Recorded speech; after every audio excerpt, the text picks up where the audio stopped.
In the Christian life, the heart has just a lot of importance. It might be not something that we think about, but oftentimes we focus on Christian behavior, what we do, what we fail to do, the good works or virtues that we exercise, or the evil that we avoid. Oftentimes we focus on the external actions. And that's good. We have to live morally upright lives. We have to choose the good, choose the light, and avoid the darkness, yes. But I think even more important, we need to focus on our hearts. We need to look and examine our hearts. Because everything that we do that is good, and everything also that we choose that is evil, sinful, comes from the heart.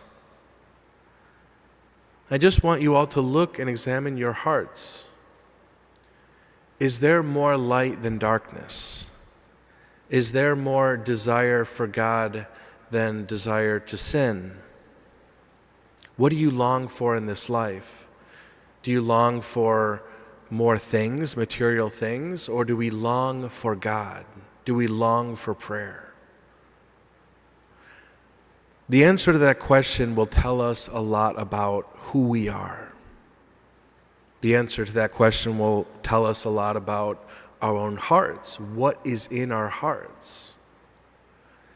And if we find that our desire for the world and the pleasures of the world and the things of the world outweigh the desire that we have for God, then that means we need heart surgery. We need help. We need grace.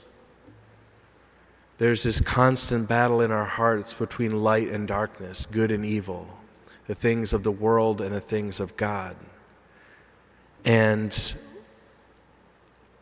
the only way that the light will win is if we constantly ask God for His grace.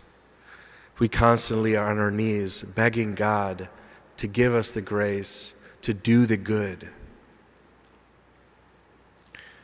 Brothers and sisters, this is so important, because otherwise the Christian life will be a constant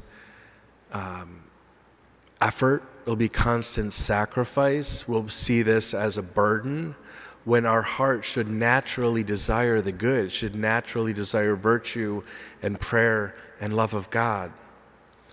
And if it doesn't, again, we just need to ask for more grace so that we crowd the devil out. We crowd the darkness out. That's what it's all about. It's not about simply avoiding evil, but asking God to bring His light into our life, into our hearts, so there is no room for darkness. So those desires of the flesh and of the world die. They need to die. But that takes grace. So brothers and sisters, as we reflect on these readings, we can ask ourselves, how often, how much time do I spend asking God to bring His light into my life and into my heart?